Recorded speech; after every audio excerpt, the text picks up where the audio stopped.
towards for your next big career goals. Just a quick overview of the agenda of today's workshop. Now, it's 3 hours. I know that sounds super long, but I promise you this is going to go quickly. So we're going to have some fun, and it's going to be highly interactive. So first, I should mention, if you are listening from a phone, that would not be ideal. What we want to do is work with our workbook here, so it'll be much easier to type and do your work if you're on your desktop. And this is what we're going to go through during the 3 hours. First, we're going to talk about the mission and goals of your personal statement. I'm going to share with you what I call the Match Me formula, which is the 7 elements of a winning application. In this event, you're going to learn how to apply these 7 elements to your personal statement.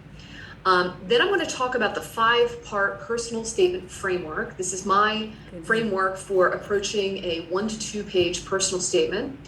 Then we're going to do the exercises. And so there's going to be a lot of research exercises and writing exercises as we go through this. And then at the very end, we'll do a Q&A, and I'll talk about a couple other resources. You're also going to get a chance to enroll in my fully funded course and mentorship program, which is a much more in-depth and longer-term program because we have a special discount for you. So I'll tell you about that at the very end.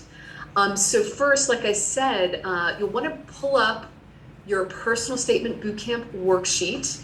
If you just joined the link, if you don't have this worksheet, it looks like this. I have shared the link in the chat.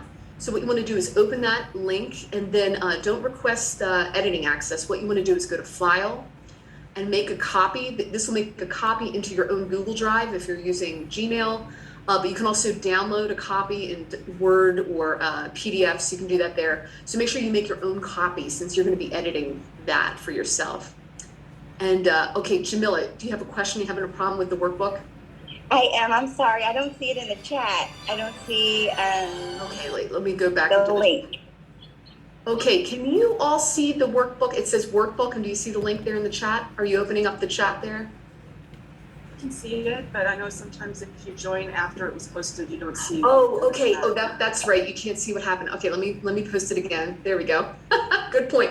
I forgot about that technical issue. If you join after I've done it in the chat, you might not see it. So there you go. Open that link. And if not, you could use this Fulbright one if you want to just work from a prompt, but you don't yet have one. This prompt is quite similar, I think, to other programs in that it says, you know, talk about your personal history, what influenced you, your education. This one is particular to the Fulbright program, but a lot of them will be about what's your background, what are your career goals, what are your motivations. So hopefully all of you, I'll just put this in the link just in case you need a prompt to work from. So let me put that in there. Prompt. Hopefully, maybe each of you have an application that you're working on and you already have the prompt for that.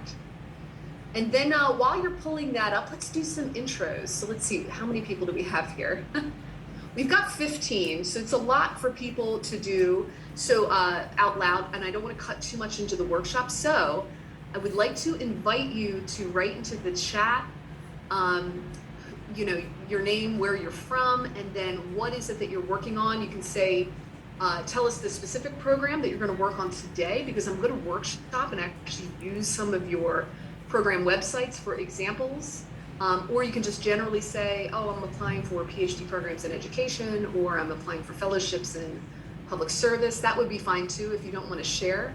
But I would love if each of you could introduce yourself and let me know which program you're working on, because I want to pull up a few of these as examples during the workshop, because I'd like to actually just show you, you know, interactively how to do some of the research researching the mission of the program, etc. So, and let me see, so 2 of my students I think are here. Let me see if you're here today. Is April here? Nope, April's not here yet. And Shelly, are you here? Oh, Shelly's here. Shelly's in my fully funded course. You can say hi. Let folks know what you're working on. Okay, here we go. We got some hellos in the chat. All right, Jordan, currently in Connecticut, and the program you're working on is a program in Cornell Law. Is that a JD program at Cornell? You can just say it out loud if you want. Cornell. Go Big Red. That's my alma mater. Okay, JD Law. You can clarify in the chat, or you can just say it aloud. Jamila is doing PhD in Psych D in psychology. Awesome. PhD. And Jamila, I think we had spoken before. Did you find a program in the LA area that you're going to target this year?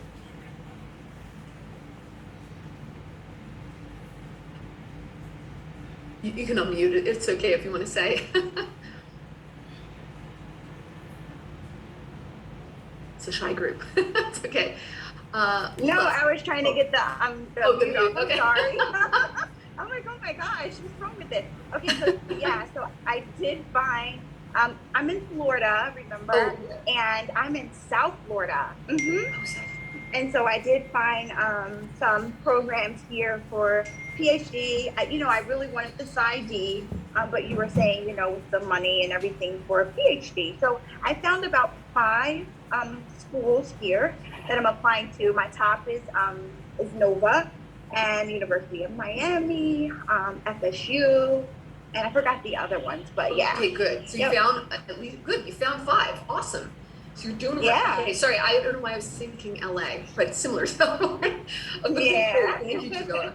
Okay, let me see who else is here. Ula, and let me know if I'm mispronouncing your name. Ula is in Northern California, and you're going for the Knight Hennessy Scholars Program. Is that the program at Stanford? And and I'm looking at some of their PhD offering. Okay, great. In which field? Literature. Literature. Okay. And did I pronounce your name correctly? No, but it's all right. No one can pronounce it. I actually just go by my last name. Oh, Meekbell? Yeah. Okay. If that's okay, I'll call you by your last name. Okay, PhD Literature at Stanford. Yes, and this the Knight Hennessy Scholars is a great program that provides very significant funding to pursue a graduate degree at Stanford. I could be wrong. It may be offered at some other schools as well, but I know for sure it's at Stanford. Okay, Knight Hennessy Scholars. Awesome. Okay, Sherry, hello. Do you say it's Sherry or Cherie? It's cherry, like the fruit. Oh, Cherry. Oh my gosh. Okay, sorry.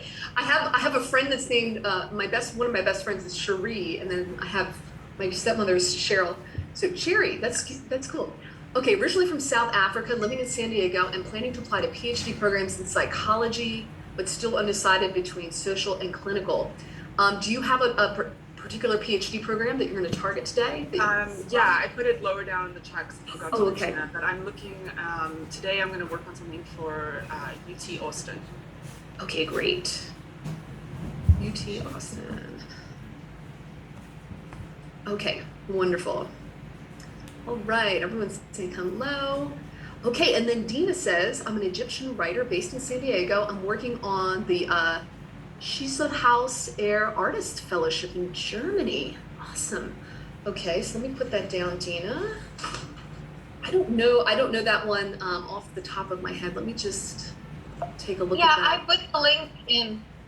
Okay, let me see. Oh, there's too many messages. Okay, I'm slowly making it clear. Yeah, I'll find the link.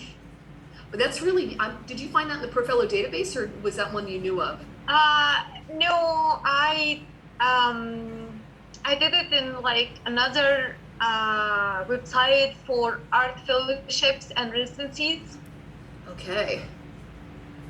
Okay, wonderful. Well, thank you for sharing that. All right, and that's in Germany. Great. Okay, Jordan's doing the JD, perfect. Hello, Lena, starting medical school soon, and so you're applying for the P&D Soros Fellowship. Oh, fantastic. So just so if folks don't know, the Paul and Daisy Soros Foundation Fellowship is actually a ProFellow partner. They offer very significant funding awards for new Americans, first generation Americans to go to graduate school. So that's a great application to check out. So the Paul and Daisy Soros Foundation. Vina, I'm just writing that down in my notes here for medical school. All right. I'm going to use some of these for examples. Anusha, hello, applying for the PhD programs in law. Okay, great. Maybe you put it in some of the messages below, but do you have a particular school that you're going to target? Just if you want to share. It's the King's for College London. So Okay, I'm King's applying to universities in Canada, and some of the universities are in Europe. So Okay. today I'm going to target at the requirements for King's College. Yeah. Fantastic. Yeah. All right, and I'm just opening up Dina's link here for this awesome program. Okay, I'll just keep that open for a minute. Hello, Bob from Southern Oregon. I'm in Oregon too, I'm in Bend. PhD student in public administration and policy at Old Dominion. Okay, so you're a current student, and Bob, is there a particular, what are you applying for this Nothing coming in year? particular, but I got my eyes out open for something. Oh, okay. Are you looking for a doctoral fellowship? Yes. Fund studies? Okay, great. The policy. Great. And I don't know if you've checked out the ProFellow database, but we've got a whole category of doctoral fellowships, so definitely check those out. PhD doctor, I'm just putting doctoral fellowships for public policy. What is like this sub-discipline that you're looking Applied at? behavioral economics and community risk management, particularly in the wildfire Oh, wow. Okay. wildfire risk reduction. I would definitely, since I worked in this disaster field before as well, definitely check out, use like the keywords like disaster and emergency management in the database, because you might find some Okay. interesting awards there. And then, what's the, I think I used to be part of the National Association of Emergency Managers, might have some doctoral research grants as well. Just can't remember the actual acronym. It was like the National Association of Emergency Managers, I think is what it is. So definitely check that out too. Okay, great, Bob. Thank you for joining us. Oh man, we have lots of San Diego people. So Arsima is also in San Diego. Hello. Working on PhD program in communications. Okay, here's the link. Okay, wonderful. Arsima, I'm just going to put that down in my notes here. So we've got PhD in comm at UCSD. Great. I'm hoping that's a fully funded program. It probably is. And then, yep, you've got your, let's see. And Arsima, did you find a prompt for I know they have a statement of purpose, academic piece. Sorry. Oh yeah, this is like a personal statement. And I will say, some people are like, what's the difference between the personal statement and the statement of purpose? Sometimes these words are used interchangeably. For a PhD program, sometimes it is a mix though of personal statement, but also discussing your proposed research. So if you have any questions around that, you can let me know. But I think you're going to get a lot out of this workshop about how to really align with these particular topics that you have to cover. So this is a good example. All right. Okay, and then we says, oh, hello, hi, and applying for a faculty job. Great. I have can you go click down? I have more details in the last center, last chart. Yeah. Okay. Oh yes, postdoc from UC Berkeley in chemical engineering, and you're applying for a faculty position, and you're looking for fellowships. Now, do you have something? Do you have a fellowship yet that you're targeting in this workshop? I don't know what kind of fellowship like a postdoc can apply. But I know some from UC Berkeley, but you can be like out of UC Berkeley, you can apply for like a Miller fellowship. But if you have some resources, could recommend it for me, that would be Yes. great. I'm also in the ProFellow database. There's a whole category of awards for postdoctoral research. I'm just going to show you all this quickly because you can have this open as one of your tabs. Yeah. So you see here, I mentioned to Bob, there's doctoral fellowships. Also, the postdoctoral fellowships, there's like 289 results. And you can put in keywords like engineering and see what comes up. So maybe take a look at some of those. Yeah. All right. Okay. Let me keep going because I'm going to cut into our workshop here. Let me sorry to go through this quickly. Okay. And then also, and Jordan says also applying to MBA and PhD programs in business, but law school is first focus. Great. Hello, Dr. Grace Mibiala, a medical doctor from Republic of Congo. I'm a current Fulbright scholar. I am a second-year PhD student at University of Nebraska Medical Center. My concentration is maternal and child health. I would like to start a PhD program at UCLA in health policy management for fall 2023.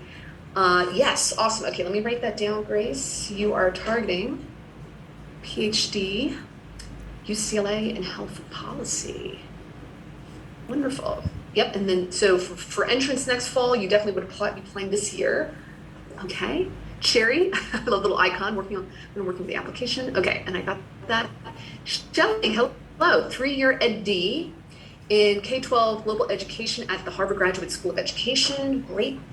You're doing the Ed D, which I think is funded, which would be wonderful. K-12 global at Harvard.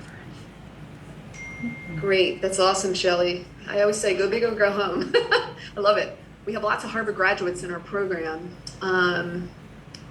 Cool. Yes. Oh, thanks. Should put a plug for my fully funded program. It's fantastic. That's right. I'm looking forward to seeing your Harvard acceptance letter. All right. And then Siri Sheva, hello, PhD anthropology at Yale. Awesome. Okay. So you go by Siri. Is that how we call you? Okay. Okay. PhD anthropology at Yale. Yeah, specifically Fantastic. archaeology. But Okay, but the archaeology focus. Okay. I believe they have a really, really good program, which I'm not surprised you're applying for that one. Awesome. All right, and I'm just going to keep going a little bit more quickly. Okay, and I'm going to open up Sherry's link that she's using. I'm going to open up Shelly's. All right, and then there may be others of you that haven't introduced yourselves, and that's okay, but I'm going to get back into the workshop here. Thank you for sharing what you're working on, because I'm going to be using these as examples as we go through. Let me also open up, let's say you're going to do Fulbright this year, right now. Maybe some of you are doing this in addition. But Paul and Daisy Soros Fellowship, that's another really good example that we can do for application, which they should have some examples here, but I'm just going to keep that open on my computer. All right, so let's get into the meat of today. So the mission and goals of the personal statement. I say the personal statement is a document that demonstrates why you want to participate in this particular program and provides a convincing justification as to why they should select you. So your personal statement should include what I call your personal application story. So that's the storyline of why you like this program and why now.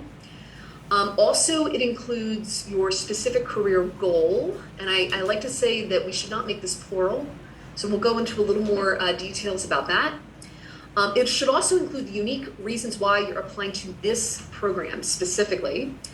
Also, it should explain why the program is your hero. I'll explain what I mean by that. And it also should have a gracious closing. And I'll explain what that means as well. The biggest mistakes or misperceptions about personal statements are these. They are not a memoir about your life. This is a tactical document with very specific goals. It's also not a piece of artwork.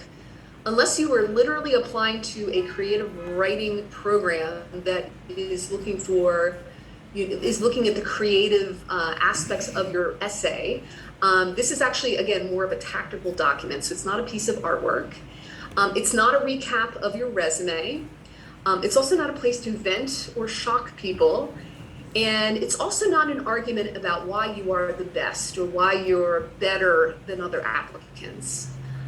So I'm going to really be showing you today how to make the most of your personal statement. Now, here's the purpose of this unique essay. So your application story that you outline in this has a beginning, a middle, and an end. So the beginning of your application story is your background. So that's information about your motivations, sort of the things that have driven you into your career trajectory, and sort of how you got to where you are now. The end is actually in the future, beyond this program goal. And then the middle of the story, which is the hook of your story, is how the program is uniquely positioned to help you achieve your goal. And that is really the thing to be. The secret to a really winning personal statement is that you show how the program is the hero in your application story. So the story arc is, I'm here now, this is where I want to be in the future, and this program is the thing that's going to help me to achieve that goal. If you can effectively tell that story in your personal statement, it's going to be a very, very strong personal statement. Now wait, before I go on, I saw Jamila raised her hand. I am going to be taking questions throughout, but Jamila, are you having any issues or? you want to ask a question?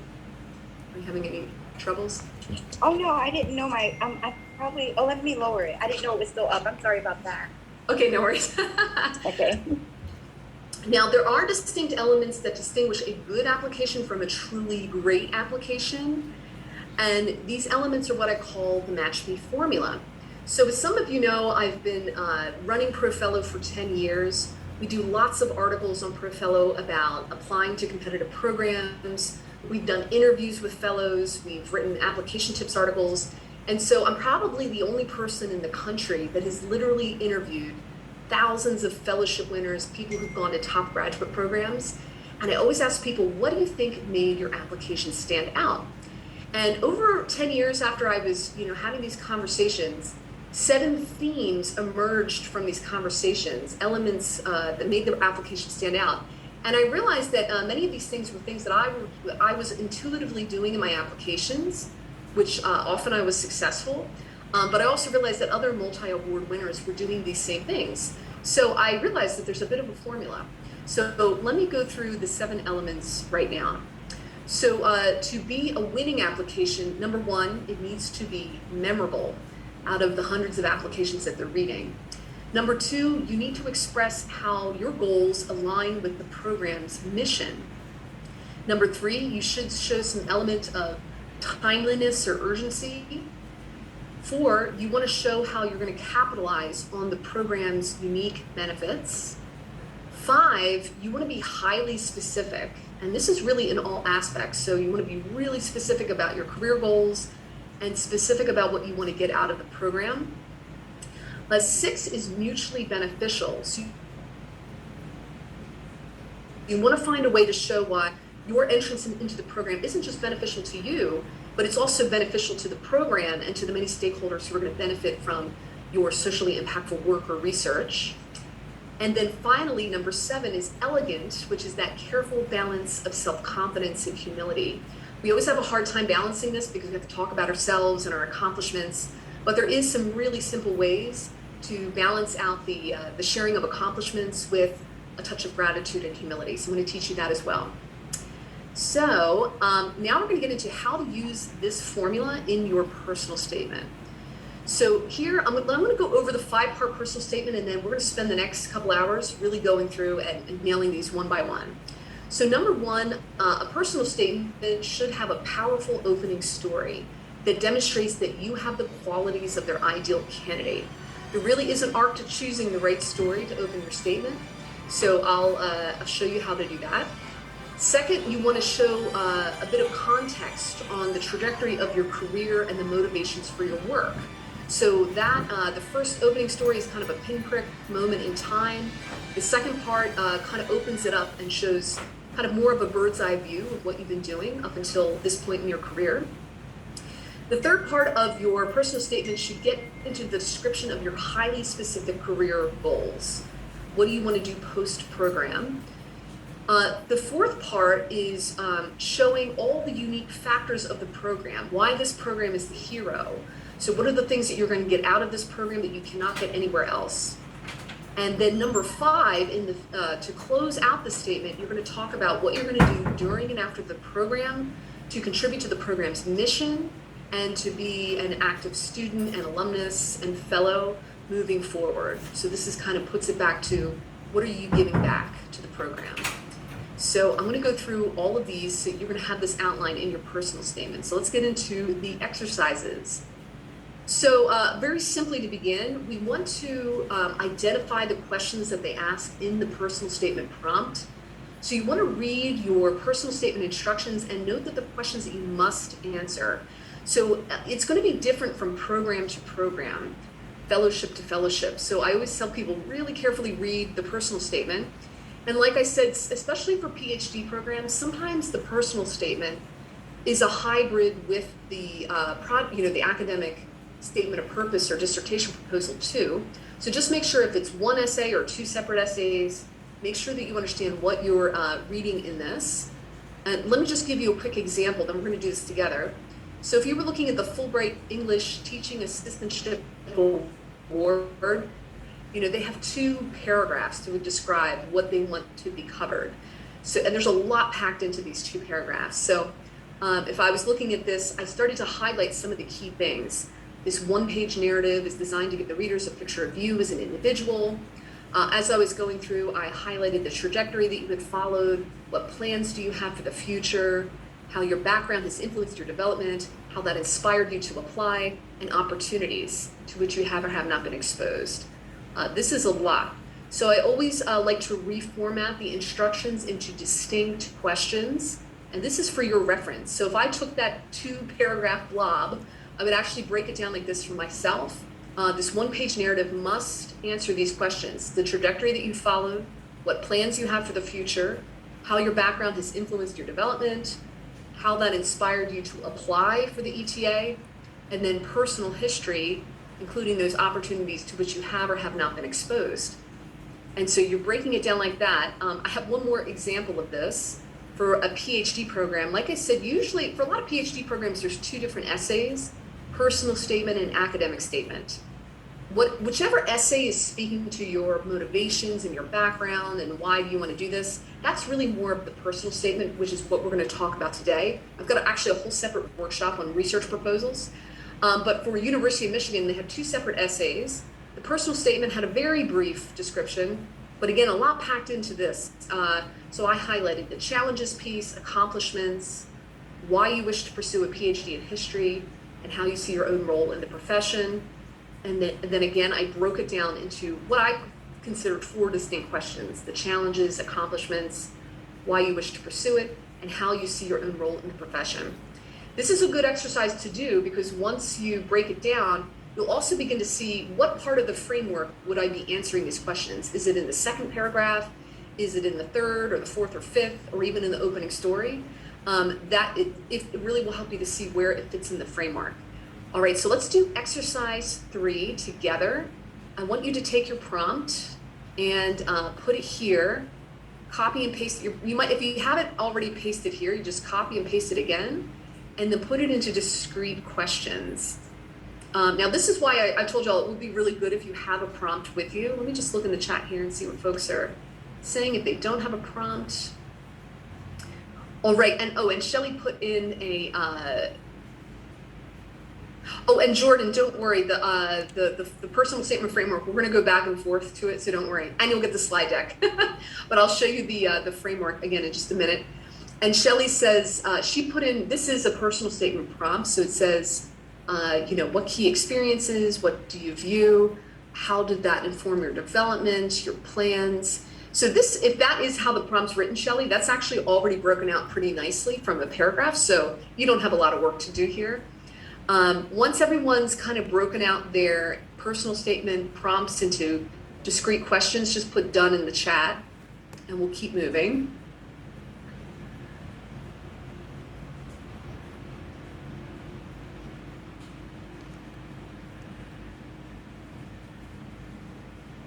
Just let me know when you're done doing your discrete questions in exercise 3.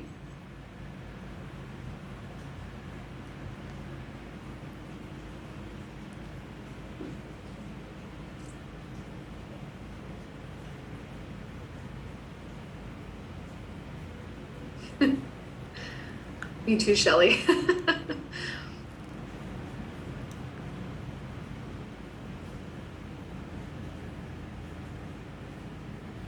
Is everyone done doing this? Should just take just a minute to kind of break it down. All right, I see the done's coming through. Okay, awesome. Now, I always say before you write anything, you really want to identify and understand the organization's mission and goals. Now, this is because fellowships, and especially fully funded graduate programs, these are not awards for what you've done up until now. They're actually investments in your future potential. So for both fellowships and for graduate schools, they're looking to select people that are going to make a big social impact in the future. So what's interesting is that people often have this misperception that, having perfect grades, perfect test scores, that those are the things that get you into these opportunities. It's actually not true.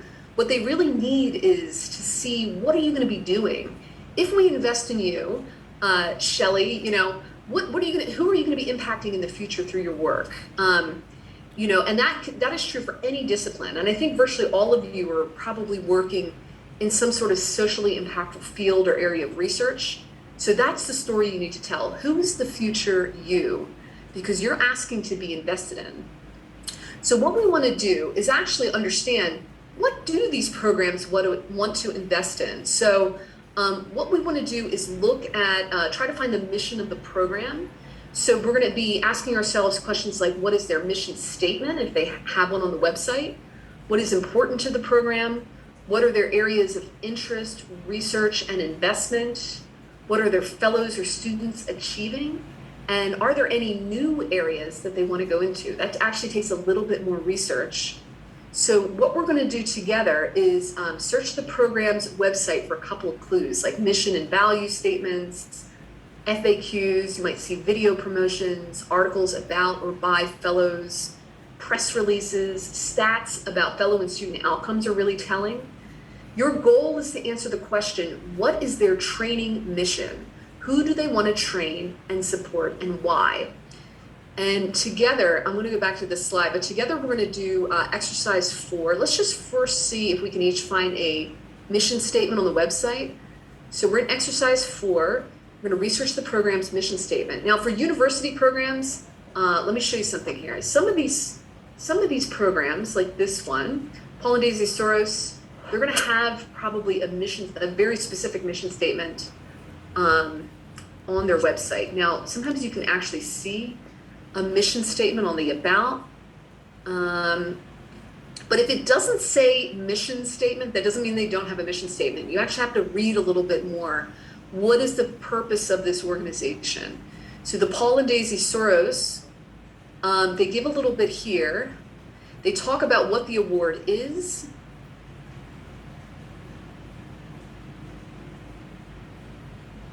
I'm surprised for a philanthropic organization that they don't have a specific mission statement here. I think that website, if you go to the front page and you go down, they have mission, like kind of near the okay. down. Yeah. Oh, you already found it for me. Thank you. Yeah. Wait, let me just look for the word. Sometimes it's just even looking for the word mission. Looks like it's on here somewhere. Oh, mission. Here it is. Oh, you found it. See, this is what I mean. It's like sometimes it's hidden on the website. So this is the mission. So you literally could just copy this in. The purpose of this fellowship is to provide opportunities for continuing generations of able and accomplished new Americans to achieve leadership in their chosen fields and partake in the American dream. Ooh, there's some good keywords here that you can keep in mind.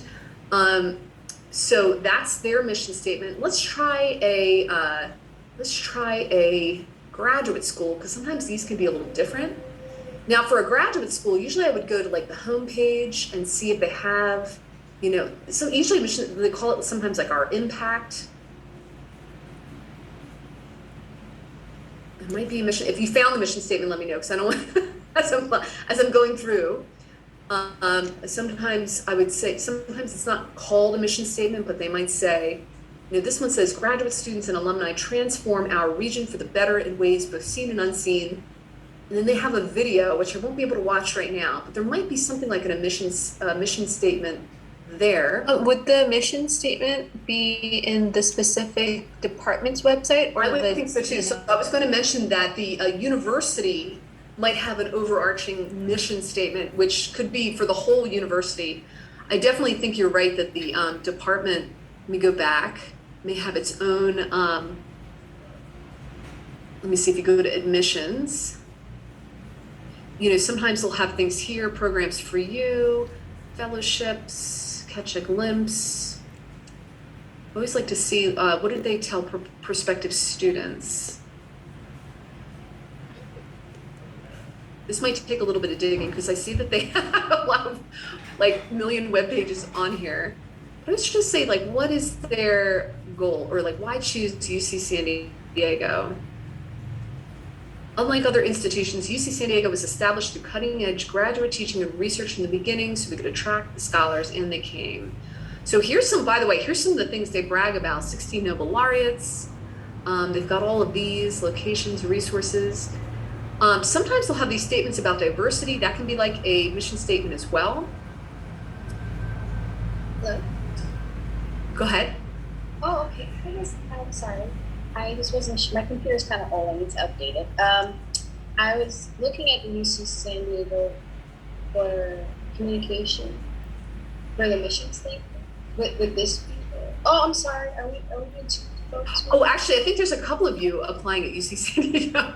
But yeah, there might be. So sometimes they'll have a mission. Now, this website has a lot of pages. So this one is not, I wouldn't say this is the most easy to navigate. I mean, if it were me, I'd spend an hour, I'd go through this website and see, what are they saying in regards to, what their goals are, catch a glimpse, department metrics. But this one's not as easy to navigate. Let me just see if the UT Texas has a mission statement. Oh, they've redesigned. Oh, good. I never find it still easy to find mission statements sometimes. Let's see, admissions. This just has the course. If you click on admissions, in the Yeah. prompt, and I don't know if this is the only thing to look at, but in the prompt, and I think it's number 3 on the list, yeah, they specifically point out their diversity mission. Oh, yep, there you go. So I don't know if that's the only thing to focus on, or if I couldn't find like a more just. Yeah, I was thinking generic- sometimes universities have a mission statement about, what kind of problems that they hope to solve through their research. A lot of them will also separately have a diversity statement, which is also good to note because that's another thing that you should hone in on because they may ask you for a diversity statement or, you just want to see that they are being inclusive of people from different backgrounds. So it does say that they have these goals, incorporating diversity, fostering an atmosphere. So for example, you could mention that this is one of the things that you appreciate about this program or one of the reasons that you're applying to it, because you're in alignment with their diversity statement. So this is another mission statement I think that is important to align with. I just find it a little bit harder to find overarching mission statements sometimes on these university websites. Some of them have it really obviously, others do not. So if I was going to the Harvard Graduate School of Education, usually it's on like an about page, but it's not always particularly easy to find. For the Yale one, they have like a view book or whatever for the graduate schools, and they kind of just have this I guess description of what they want to do, but it doesn't say mission statement, but it just seems Yeah. like some kind of goals. So That's I'm perfect. thinking- Yeah, that's it because if they don't call it a mission statement, it's still just any description of what they consider. Like I just found here on this Harvard Graduate School of Education page, this is kind of a mission statement. Harvard Graduate School of Education is an impact-focused professional school that is working to improve opportunities and outcomes for all learners by engaging the field to put powerful ideas into practice. And this is the 3 ways that they do it. This is this is kind of what you would call a mission statement. Who is Harvard Education? Was that? Oh, that was Shelley. So Shelley, I've sort of found found it here.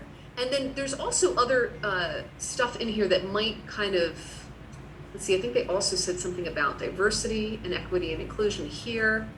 So this is also part of their mission statement. So if you all are seeing diversity statements as well as kind of overarching mission statements, definitely put those in.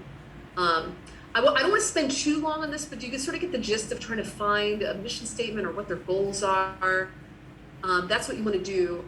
Like I said, some of the websites are harder to navigate than others, but it can take a little bit more time. But if you can generally find who do they want to train and why? That's the question that you're trying to answer. I wanted to very first see if we could find some sort of mission statement that's on an about page. But then in exercise 5, you can research the program's mission further. And these are some of the bullet point questions that I think are worthwhile to answer as you're preparing. So what is important to the program? What are their areas of interest, research, and investment? What are their fellows or students achieving? And are there new areas that they want to go into? So for Paul and Daisy Soros, it seemed to me that their mission really was to help new Americans achieve the American dream. So they probably have lots of examples of their current and former fellows going on to achieve those goals. That is really their mission. I mean, that's what's important to them. So for them, they're trying to support a certain type of student It's less important to them what discipline you're in, but it's going to help you achieve your goals. Other programs, let's look at the Art Fellowship. This is a 2-month residency in Coldenberg. And, you'd want to look around on here to see, what is, let's see, they have an about. This might have a more obvious, it's kind of generic, but it says it's a place for artistic inspiration, interaction, and intervention in the Bavarian forest. Sometimes these websites are limited, but you could look a little more closely as to what is it that they're hoping to cultivate, right, through this artistic artist in residence experience. What do they want to cultivate for you and for their foundation? You can look at that. For the graduates, yes.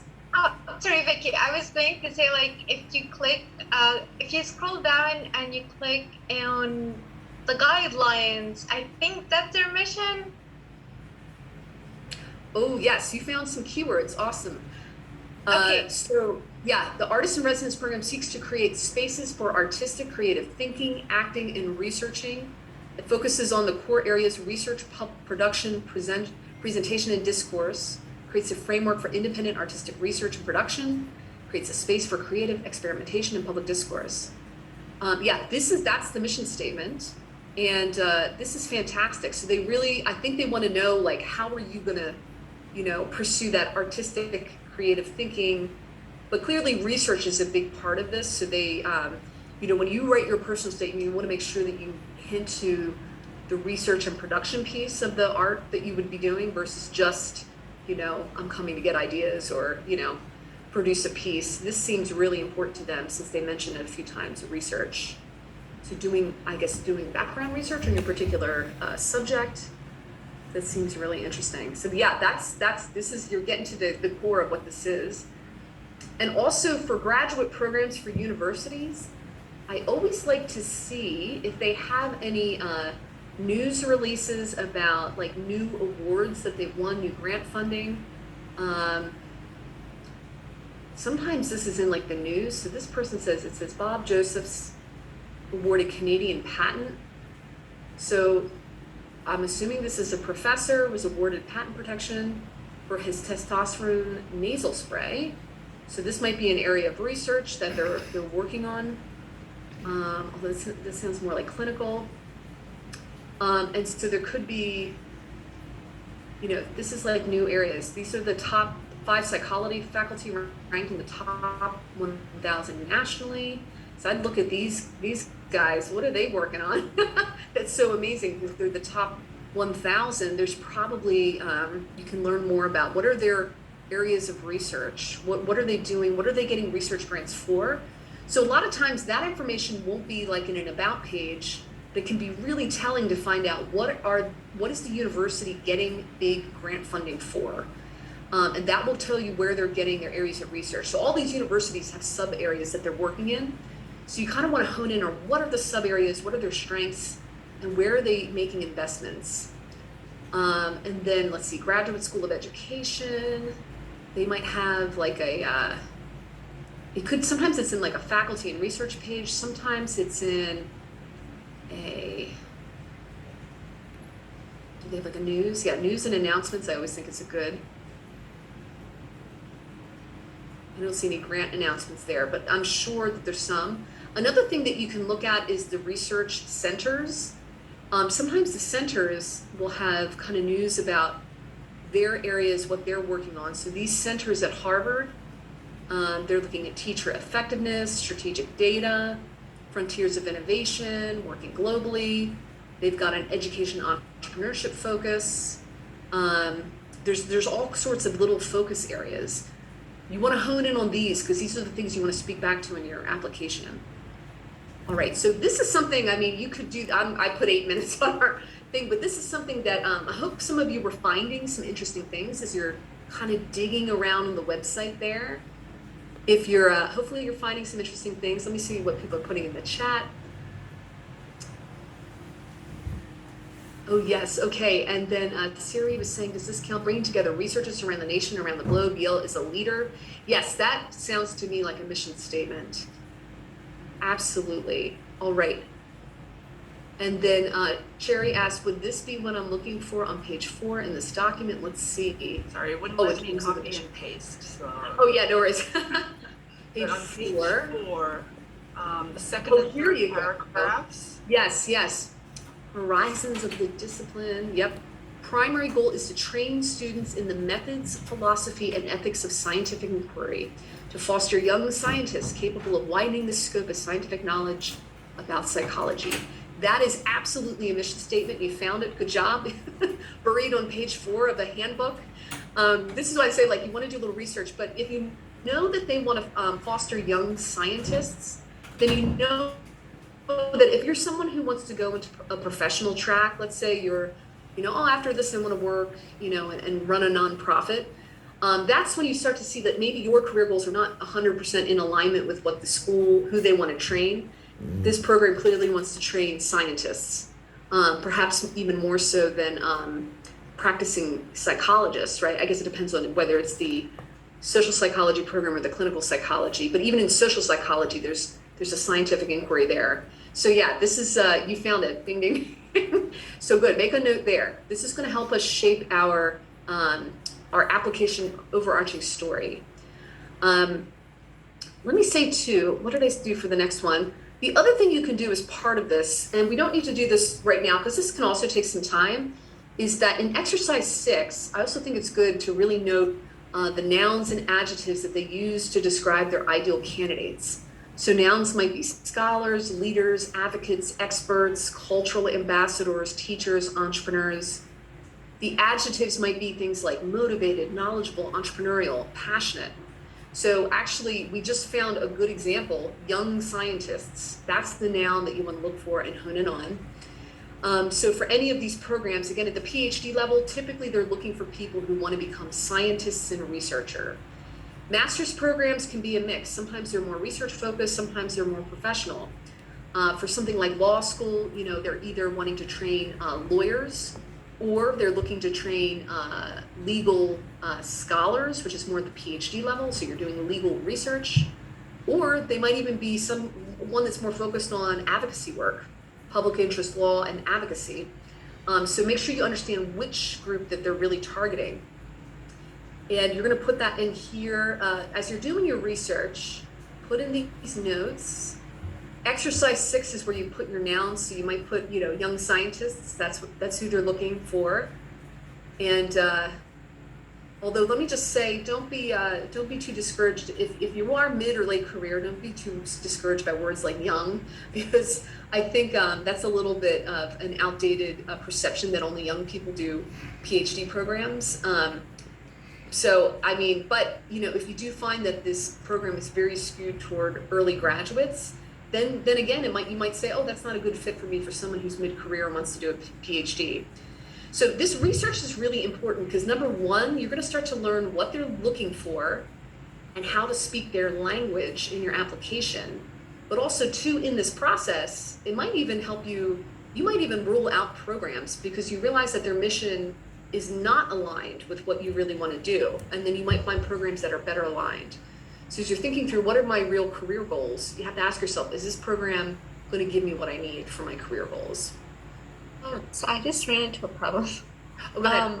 So the thing I posted in chat, that does sound like a mission statement, but after I scrolled down, it had a section just for the mission statement. Oh, it's okay. Yeah. So which one do I use? The other one is just the Graduate School of Art and Science educates graduate students to seek answers to life's most challenging questions.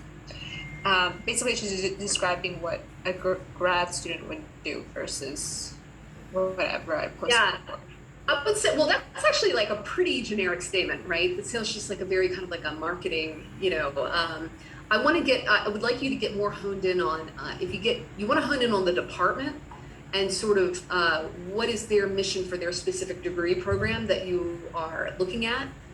Because it's true, a lot of the graduate schools have a big overarching sort of generic mission statement.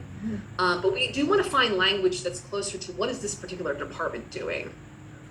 Because also the departments too will have different degree levels. Some they might have master's, PhD, they might have some sort of executive program.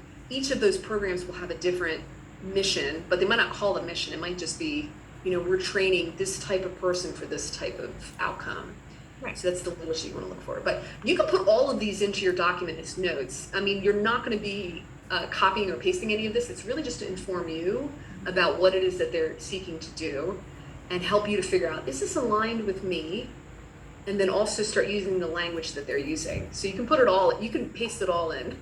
Just say where you found it. Awesome. Okay, I think you guys have gotten the gist because most of you have found some really good, website language.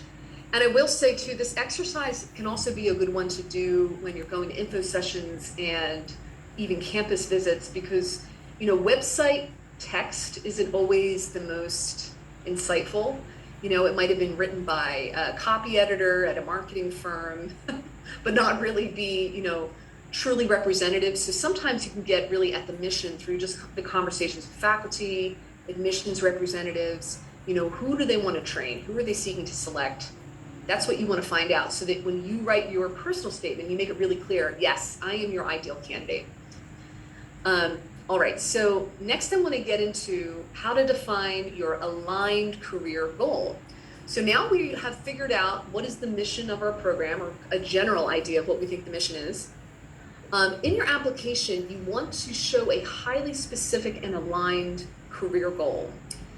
First, this is because this is going to express why your participation is going to further the program's mission and not just your own personal goals. Two, it's going to show how if your goal is highly specific, it'll be much more memorable to the reader. And three, it also instills confidence that you know exactly what you want to do and how to achieve this goal.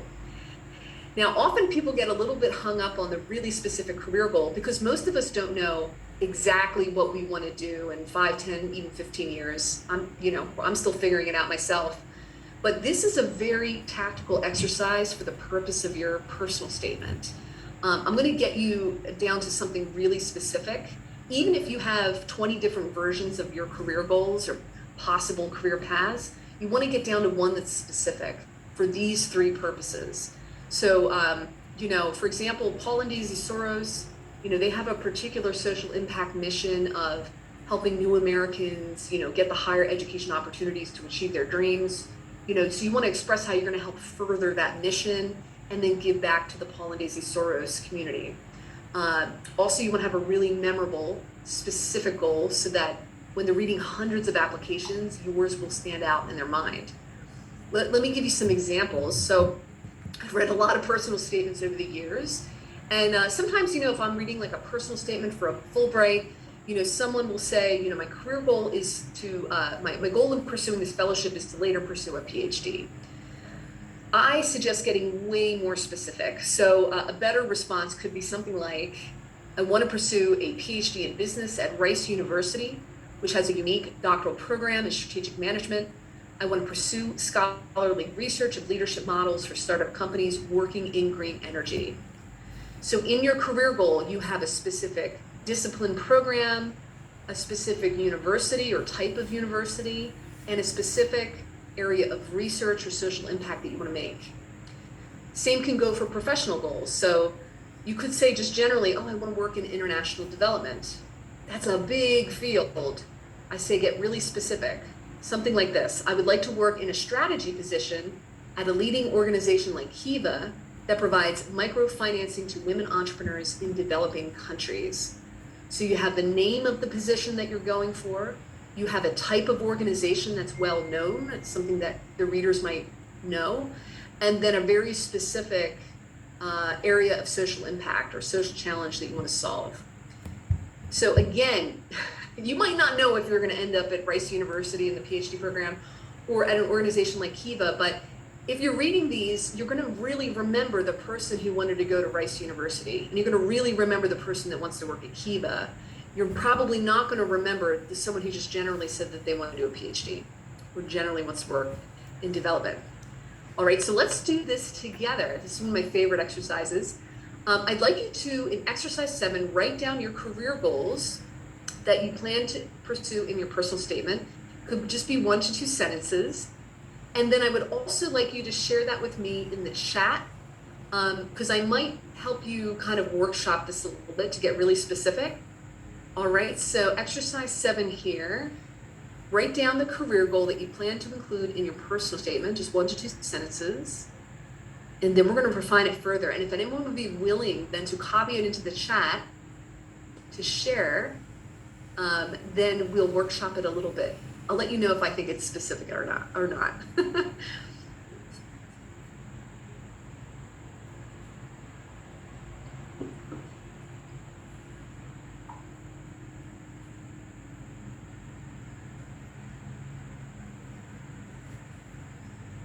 This is something I'm really struggling with because I don't know what I want to do, and I'm trying to choose something that will enable me to have multiple options because there's multiple things that I'm interested in. So at this point, like, do we want to just pick the one that is most closely aligned with the school that we're applying to and emphasize that? Yeah, Cherry, this is almost like a manifestation exercise of, you may not know what you want to do. But so if you're pursuing a PhD in psychology, University of Texas, Austin, is that clinical or social psychology? That's part of the thing. I don't even know which one of those, and I know I have to figure that out to apply. I mean, actually, they're quite different because the clinical will be much more like around kind of medical interventions for mental health, and then social psychology would be more around, how people think and interact, right, socially, and doing research around that, which could be for any number of fields, anything from public health to business to everything else, right? The social psychology is much more aligned with like my current career and what I'm doing right now. And I been speaking to a professor recently for some prereqs that I've been taking because psych wasn't my undergrad. She referred me to somebody who I haven't connected with who did a PhD in social psychology, but then went on to do her clinical work so that she could be a clinical psychologist as well. Okay. And so part of me is like, I don't want to choose. I want to do both. Yeah, you might not have to choose. If you want to be a clinical psychologist and work directly with people in terms of like delivering medical interventions, that's quite different than someone who's a kind of desk researcher, right? But you could potentially do both. But I think what you want to do is, like, if you're looking at the UT Austin, did you find kind of who they want to train for that particular program? Did they say? I need to research further. I did open, they haven't published yet for next year, but there was a document that they published for 2022 that kind of said like which faculty were hiring and what their specialties were and what they were doing. I don't know if that's what you're referring to, or if it's more just about the department as a whole. Yeah, I think what you want to do, your career goal, I should mention this to everybody, your career goal in each application might be very different. Like, so if you're, let's say you decide to apply to both clinical psychology and social psychology because you're not at a stage where you can decide, you just want to have lots of options. But for the clinical psychology programs, your career goal should be becoming a clinical psychologist, typically, would be what they're looking for. For the social psychology, they might be more interested in you becoming a researcher, academic scholar, faculty member, kind of more of a desk researcher. Now, keep in mind, guys, like this doesn't, what you put in your application does not tie you to any specific career track. It's literally just to help tell a story as to why you want to apply to this program. And Sherry, like you might need to do a lot more research around what you want to do. I know it can be scary though to go into a program if you're not 100% sure if it's putting you on a career track. But I will say that if you get into a 5-year PhD program, you actually have 5 years to also explore career tracks through summer internships, fellowships, research opportunities, practicums. So you have 5 years to kind of explore which direction. And ultimately, it's your decision. It's not the school's decision what you do. But you got to get into the program, right? To get, and they're not going to pick you if your career goals are vague or if they are not in alignment with who they're training. So I would just say, even let's say it's 5 different clinical psychology programs, they might have different focuses. One might be pediatric, one might be more about, addiction and abuse or other things like that. So it might be that your career goal is more focused on even those subs in each of those. but it might also roll out to school. So yeah, you could do. Let me do some examples here in the chat and see. I'll tell you if I think these are really specific or not. Okay. All right. Mikbel says, my interest in literature is rooted in Middle Eastern folklore and fairy tales, and uncovering the link between antiquated methods of the oral storytelling traditions and transcribing the chronology of modern adaptations by examining sociological, anthropological, historical, political, and phenomenological transformations. Her research in the space employs, okay. Okay, so what I don't see her career goal. I see, this sounds more like the goal of your research that you would do as a PhD candidate. What I want to know is, what do you want to do post PhD? Faculty member, researcher, working in a museum or cultural institutions, maybe even doing education at the K-12 level. So Mikbel, put in there, what is the career goal post-program? This is separate than your dissertation research. All right, and then let me see, Jordan. Jordan says, career goal, become a corporate counsel, either big firm in-house for a major Fortune 500 company, specializing in mergers and acquisitions, corporate law, and contracts. Okay, that's relatively specific. I would say, could you give an example of a well-known big firm or in-house company? So you could say, my career goal is to become a corporate counsel in a, big firm or Fortune 500 company like specializing in, I could be wrong, but are these kind of all large fields within themselves, mergers and acquisitions, corporate law, and contracts? Or could you get more specific and say, I'd love to work more like within mergers and acquisitions, helping, yeah. Yes, there are practices.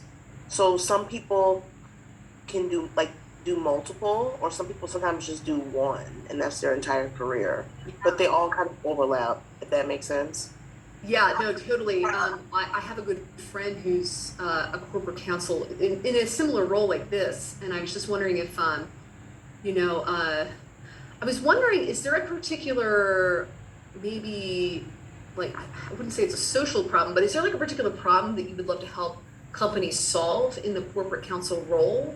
Like, I'd love to help companies, sort of advance their mission through, mergers and acquisition, or something where they, there's some sort of other kind of broader social outcome from the work. I don't know if there's like a particular area that's even more specific. Okay, well, I do kind of have a sub goal, so maybe I could tie it in. So basically my goal is to be corporate counsel to make a lot of money. I'm that crazy type A person who put me in a room, give me some food, don't talk to me, I want a 6-figure salary. Right. However, for my social impact, which would be my pro bono work, I really want to help the Me Too movement. So representing women, children, victims of domestic violence. Oh, so you've got to put that in there. You should put that in there because probably most people going to law school do want to make a good salary in law, but I think the public interest focus, I think you should try to incorporate that into your curriculum, because then the law school is like, oh, if we invest in this person, accept them in this program, they're going to a rising star in the corporate world, but they also have a clear commitment to representing women, which might be very well aligned with the school's diversity, equity, and inclusion statement, if they have one. Not all schools do. But do you see how you could tie that in with their DEI mission statements of like helping make these forums more inclusive? I think that would be really cool. Yeah, so would it be disingenuous to cite both of the goals, or should I try to tie them together? I could do both, because a lot of corporate counsels also do pro bono work. So you could just say, I envision myself, working as a corporate counsel, but also, ideally I would be doing, using my pro bono hours to focus on work in the Me Too movement and representing women, working, and because there's also, by the way, there's probably some public interest law summer fellowships that you could do during grad school that you could say, I'm planning to go after these prestigious fellowships during my law school years, so that in the summers I'm going to be doing exploring both public interest law and corporate law. And they'll just say, oh, okay, she knows exactly what she wants to do. You know what I mean? Hey, awesome. I didn't see those being connected, so I wasn't sure about how to position that.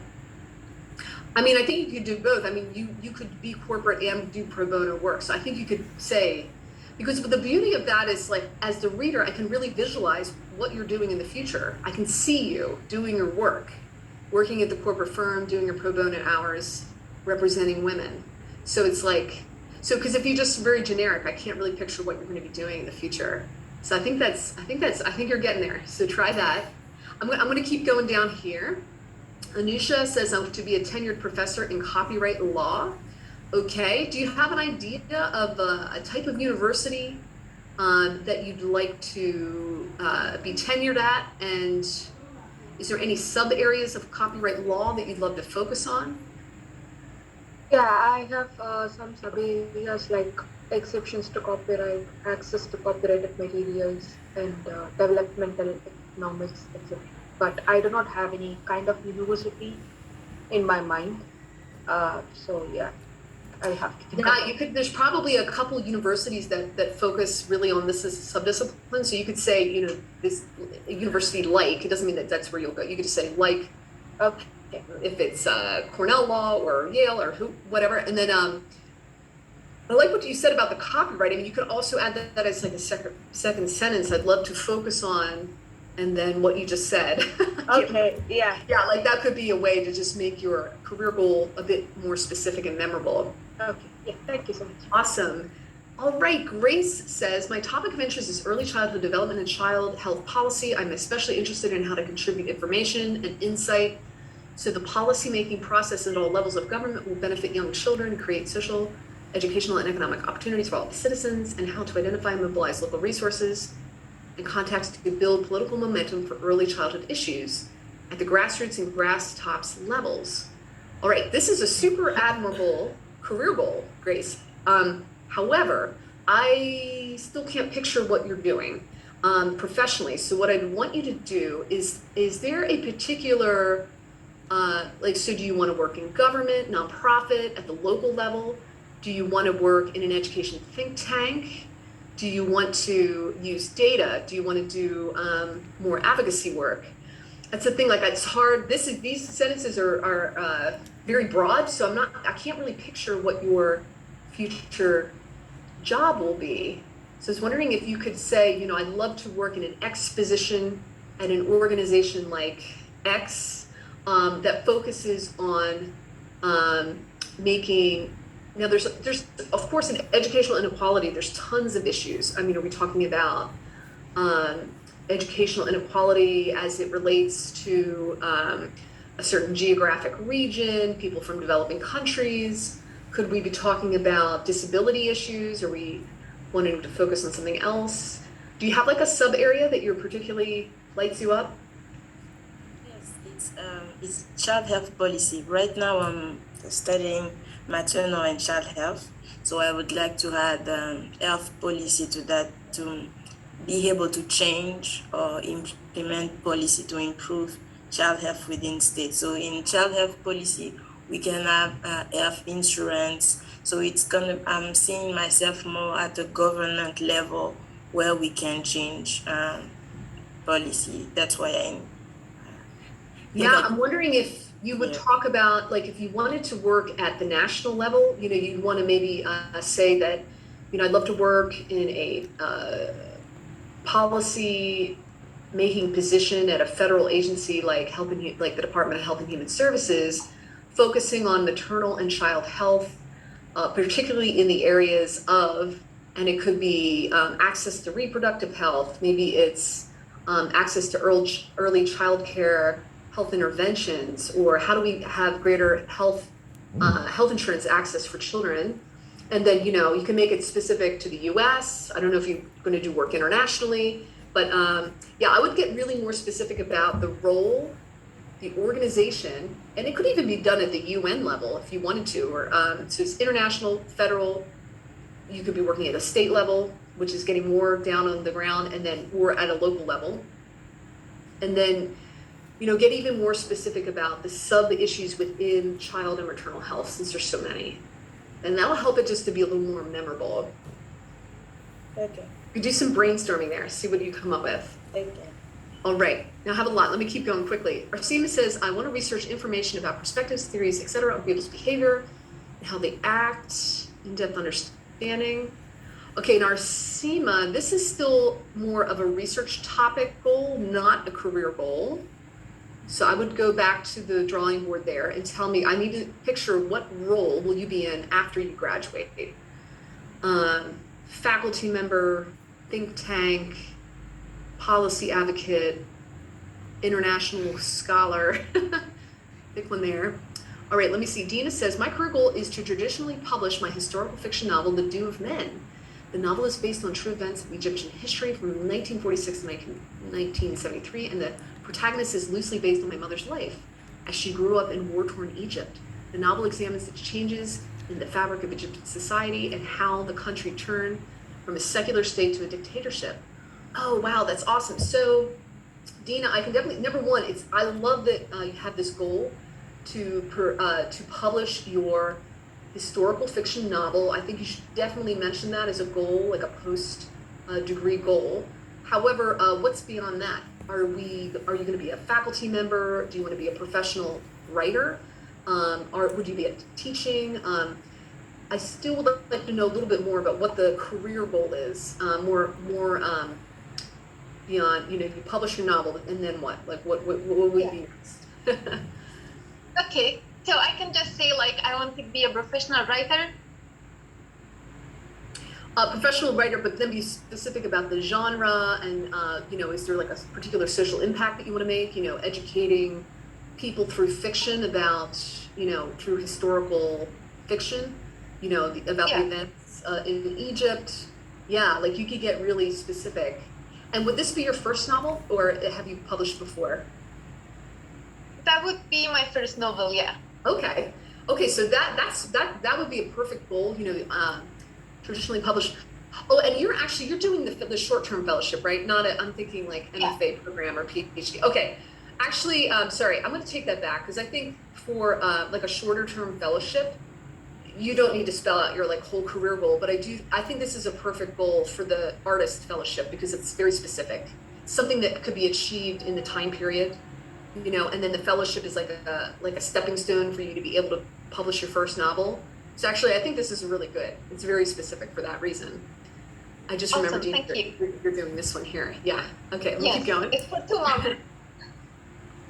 Bob says, I want to be a professor of public policy at Oregon State University to further the interdisciplinary research at intersection of complex social and environmental ecosystems to improve the outcomes for people and the environment.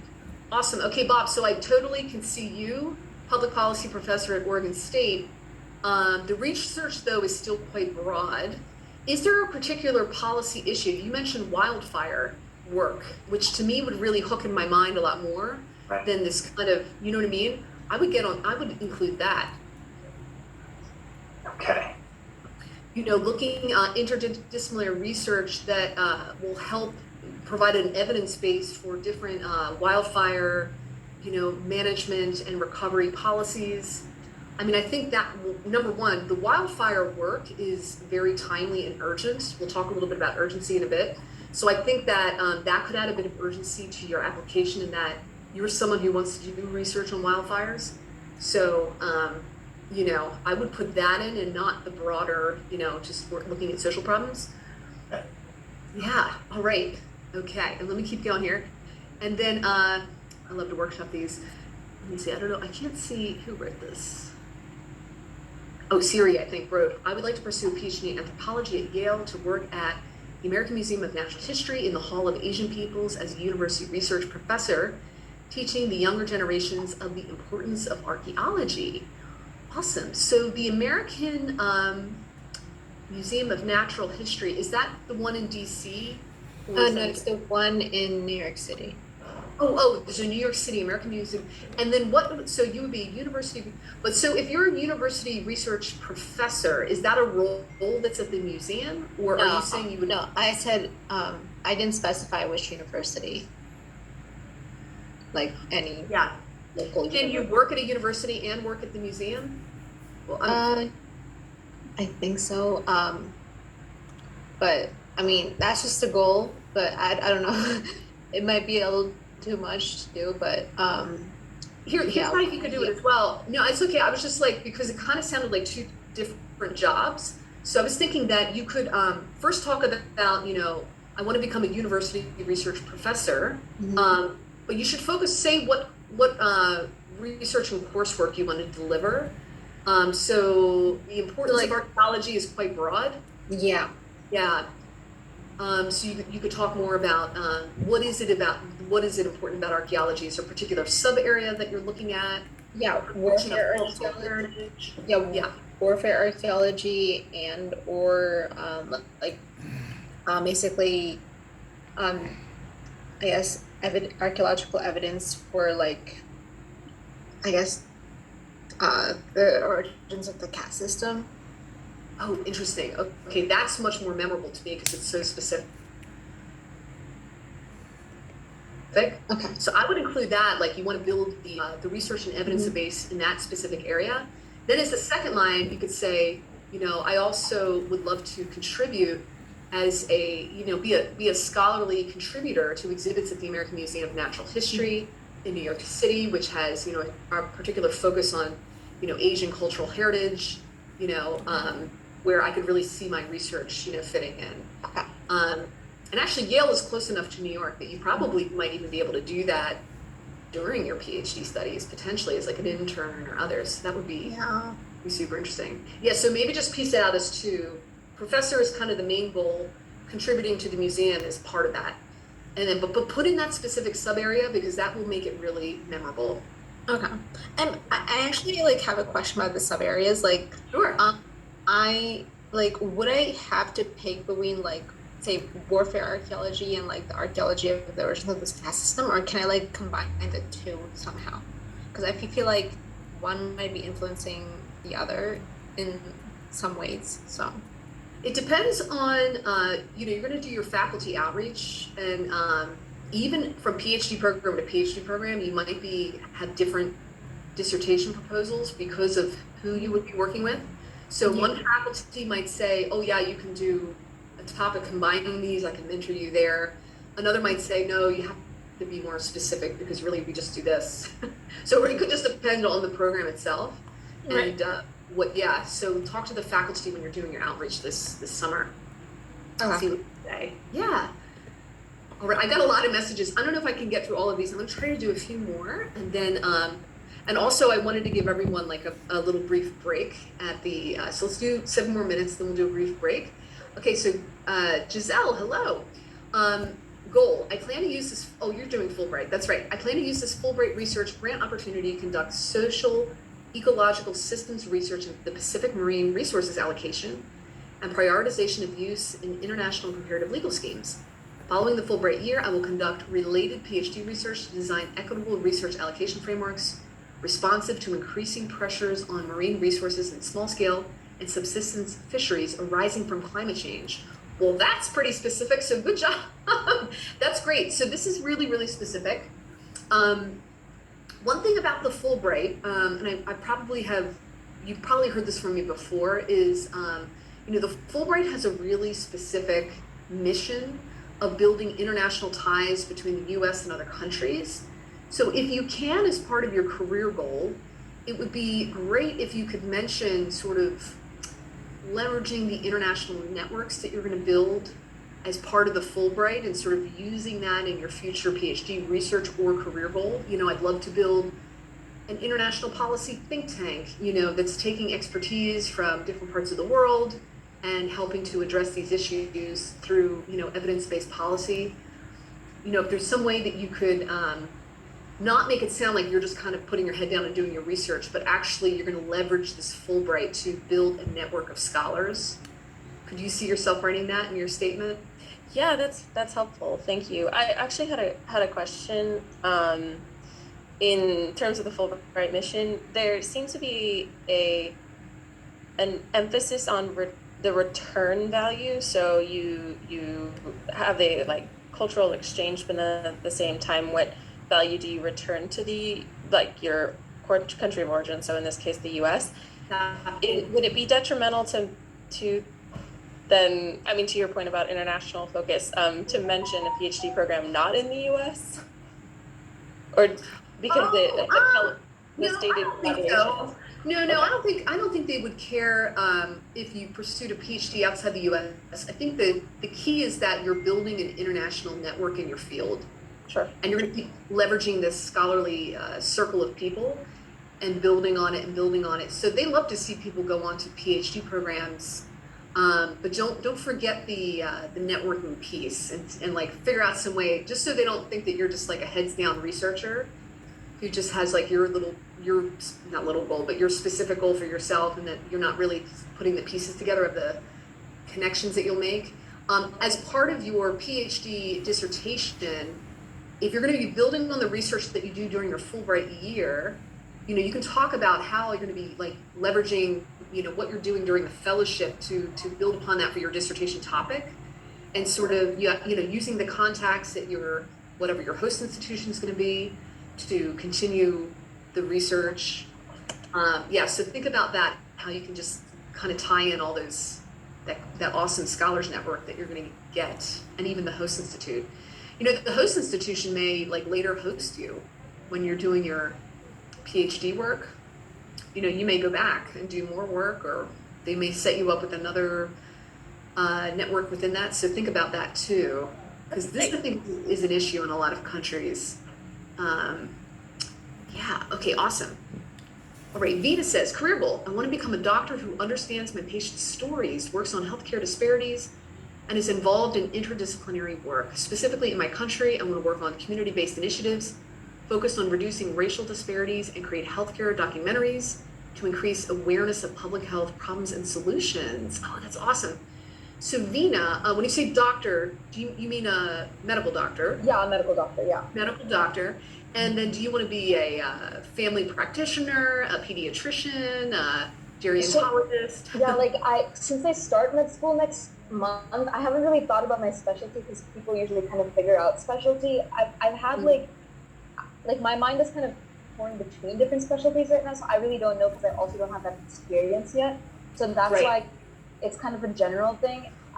I don't know if we should for is this going to be for Paul and Daisy Soros though?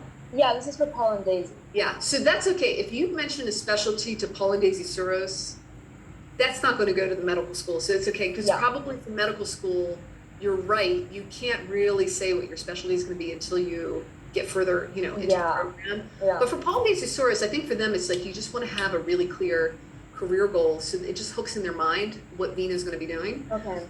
So I love this. And then the public health documentaries. Are you talking about film documentaries? Yeah, like film documentaries. So last semester, I created my own mini documentary of a health nonprofit in Philadelphia. So I want to build on that work. Okay, this is really interesting. Make sure you put in words like film documentaries. Okay. Building on my previous work through a fellowship I did in Philadelphia. Yeah. Put in those keywords so that it's really clear. Mm-hmm. And also for all of you, I know these are not your applications. Just be careful with the run-on sentences. Not that this was so run-on or anything, but sometimes the sentences get super long, and I'm it's really.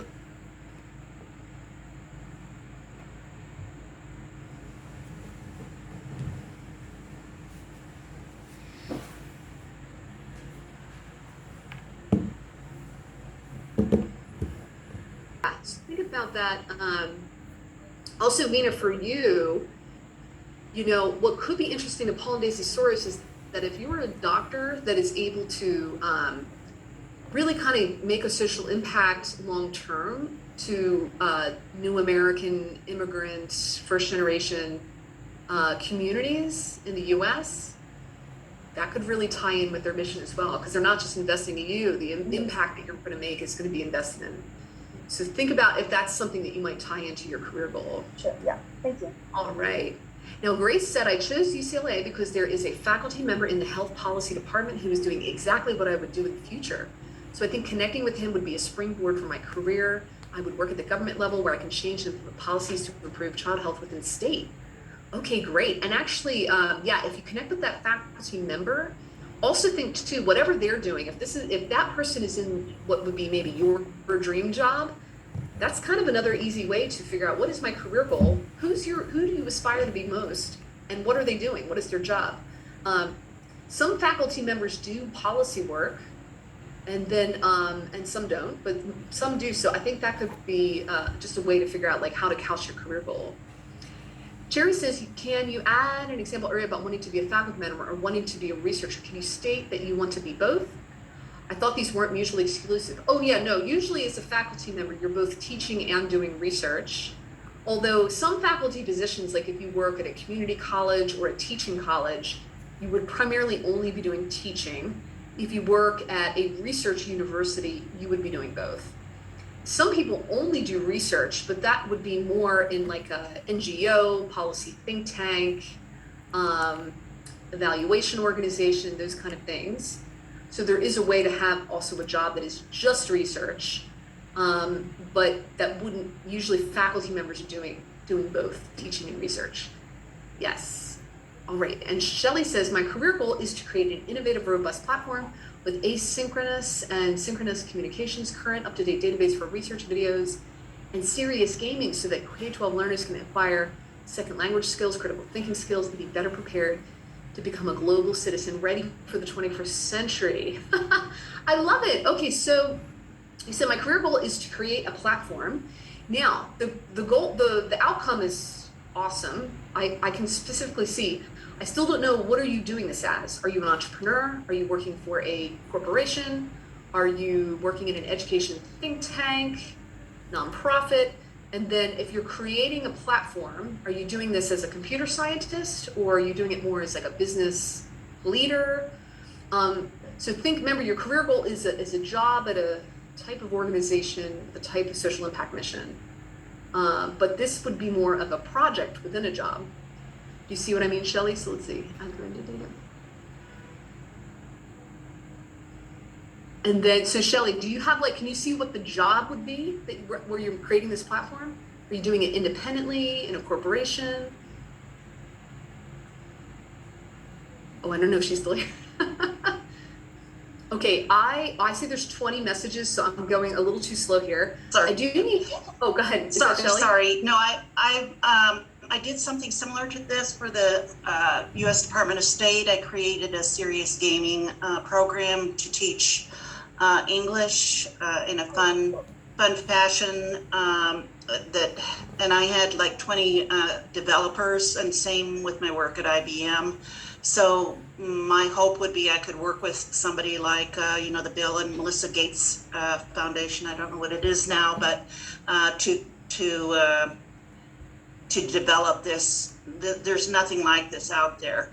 So I'd like to create something new and original and innovative.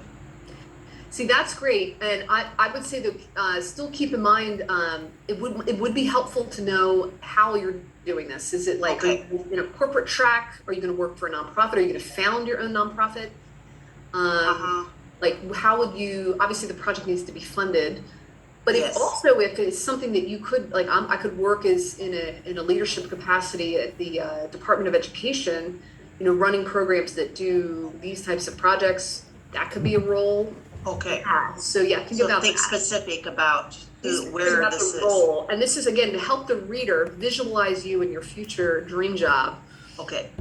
Yeah, okay, I have to take a little pause. I'm gonna keep reading these, and I might just put some typing in the chat to help you all out during the little breaks. I'm gonna run and get some water, come back, look at what's left in the chat.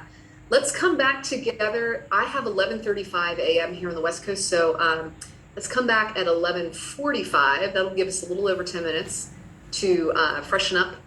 And then we're gonna get into why the program is your hero for the next part. I think you all are getting the gist of the career goals. So I'm just going to turn this off for a minute, and we'll be back at 1:15 to keep going through the program. But like I said, I'll come back a little bit early here and write in the chat. So everyone did a really good job working on the career goals and getting really specific.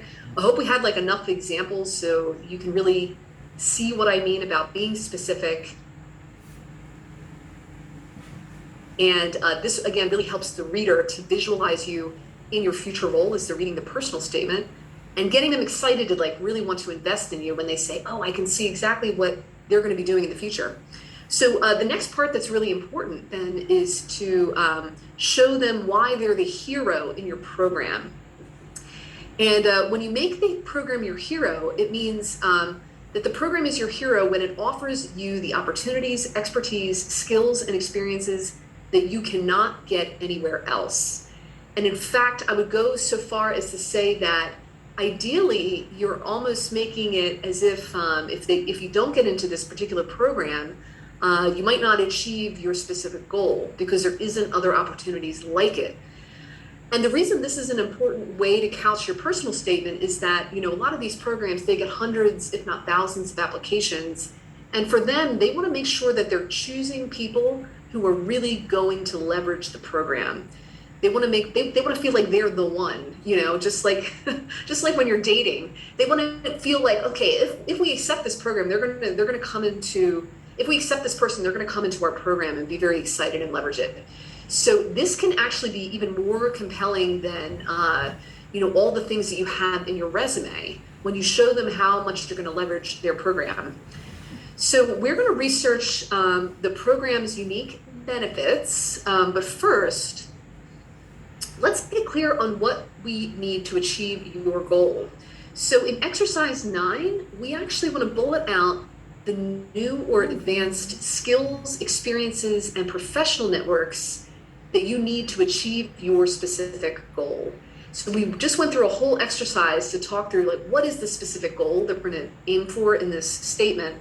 But then I want you to start thinking strategically, what do you need to get there? What do you not have right now that you need to achieve that goal? So truly, if you do want to become a PhD faculty member, you don't just need the PhD degree itself. You also need, high-level advanced research skills. Those might be quantitative skills, they might be qualitative research skills. For someone who's going for like an artist in residency or creative one, you might need the space and resources to write your novel and maybe even get constructive criticism on the novel from the people that you're going to be connecting with during the fellowship. For other programs, there might be special coursework that's going to give you expertise. Also, whether it's a fellowship or a graduate program, you're going to get new professional networks, right? You're going to be meeting other people in your field, faculty members. Also, probably there might be professional experiences that are part of your graduate studies. So let's go into exercise 9. So look above, think about your kind of narrowed down career goal, and start to think about specific skills and professional networks that you need. And for some of you, you may have limited work experience in the field that you're trying to go into. So that may be one of the things, you're getting expertise and experience that you don't currently have. Again, for many of you are going into PhD programs. So I would say you want to talk about the specific research methods and analysis skills that you're going to get by going through your dissertation and doing the coursework. So you can go through here, think about, are you doing a quantitative PhD, a qualitative PhD? If you're going to law school, you might be having particular legal practicums or clinics as part of the law program, building professional networks. You can fill those in here. I want you to think first, what do you need for your goal? And you can continue to work on this. Is anyone having trouble thinking about what skills and experiences they need to achieve their goal? Let me just see.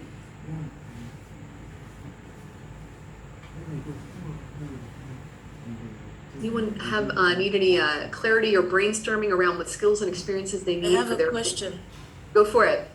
Yes, in my case, for example, I'm already talking with the faculty member who has the same topic of interest as mine. So in the personal statement, should I say it?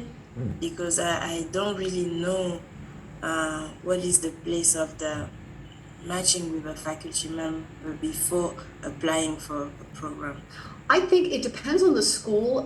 Some of the universities that you apply to will ask you to say which faculty members you're interested in speaking with. they'll have you either put that into a field that's somewhere in the application, or it may be part of the personal statement prompt. However, if it's not part of the personal statement prompt, what you could say is maybe you don't want to say that, oh, the only person that I want to work with is Professor Smith or so-and-so, right? Because that might actually box you in too much. But you could say, you know, I'm very interested in the research of Professor, so you could put 2 or 3 professors even, because as a doctoral student, I would love to build on, you know, use my dissertation research to build on this area of scholarly work, researching, and then you're putting in your topic. So you can kind of name drop them in there, but unless it prompts you to say, who do you want to work with? I would just put in your personal statement that, I would appreciate the opportunity to work under the mentorship of, and then maybe name 2 or 3 faculty members there that are aligned with you. You could also, when you're having faculty outreach, like if you're talking to those faculty this summer, which is what you should do before you apply, you could also ask this question of them. Every PhD selection committee has different preferences, whether they want some really want students to say who they want to work with, others do not. So you could ask the faculty member, hey, you are really the person I want to work with. Should I mention that in the personal statement, or is it best if I keep it a bit open? And hopefully they'll give you some insights as to what is the best way to go about it. Because some programs won't match you to someone until your 2nd or even 3rd year of your PhD. So it just depends on how the program's formatted. Would you feel comfortable just asking the faculty kind of their insights on that? You could also ask the admissions contact, which is usually the department chair, what they think. But I will ask the faculty directly. I think you could ask them, ask them what they think, like, will this help me or hurt me? Some cases it will help, some cases it won't. So that's a good question though. All right, I hope in the meantime, all of you have been detailing your skills and experiences that you want. Now you're gonna go back to this because I think as you do the next exercise, it's gonna start to even percolate more ideas. So next, what we wanna do Can I is- ask a super question? go ahead. So for the skills and things that we want, is that like what we want to come out of the program with, not? Yes, yeah. Like almost, if you put in your career goal, because otherwise you'd be already at that career goal, right? So you're pursuing the graduate school or the fellowship to gain something that you don't currently have. So that's kind of what, this is going to help create the bridge in your story. Here's what I need. I need experience in this. I need expertise in that. A broader network in this discipline. Those are the things that you'll get out of graduate study, right? So yes, think about what you want to get out. Yeah, so it's more specific than like, because obviously if I want to be in clinical psychology, I need a PhD. I can't be a clinical psychologist without that. Oh yes, exactly. Like if that's the goal, like I want to be a practicing psychologist. But even more specifically, I mean, you need the degree, but what is the degree giving you? It's giving you training in certain methods, theories, research analysis. Think about like, what is the course teaching you that you don't currently know? Because that's kind of what you can hone in on in your personal statement of what you're going to get out of the program. Some of us have research experience before we enter a PhD program, but you're certainly going to become a much more advanced researcher right through the PhD. So you're kind of really doing really high level research skills, methods, analysis in the PhD. And the reason we want to do this little exercise is then to help each program feel like they're the one when they read our personal statement. We really want to identify what they brag about and figure out what is unique about each program. So even if you're applying to 5 PhD programs in clinical psychology, at the surface, it might seem that they're kind of all the same, but believe me, the universities will argue that they have their own special things that make them better at this or that. So that's what you want to find out, so you can speak to them what they're already bragging about. So look at, what is the coursework that they're offering, focus areas, subdisciplines. Some of them might have clinics or labs that are unique. Some, even like law schools might have, had built-in internships and other opportunities. Of course, the renowned faculty, it might be something, there's particular faculty members, language training and immersion, which you can get out of fellowships, any kind of professional development opportunities. It might have a unique program format. The alumni network, a lot of you are going through for the big Ivy League schools, so they have those alumni networks that are really powerful. You can probably guess some of this, but I would also say go to the website and see what they brag about. Usually they'll tell you like, oh, we're world class in XYZ for these reasons. Let me see, this says we've redesigned. I don't know, this UT Austin website is, they redesigned, but I don't find it to be the most easy to navigate. Let's see, but here, if you go to this page, they have like a special programs tab. Okay, and so University of Texas at Austin Psychology has some special programs, which means maybe these are programs that are not offered in other schools. So they have applied statistical modeling. So who's UT Austin? Was that Cherry? You're looking at the UT Austin. Yeah, I don't know if applied statistical modeling is a skill that you need or want, but if it is, then this has a special programming in this.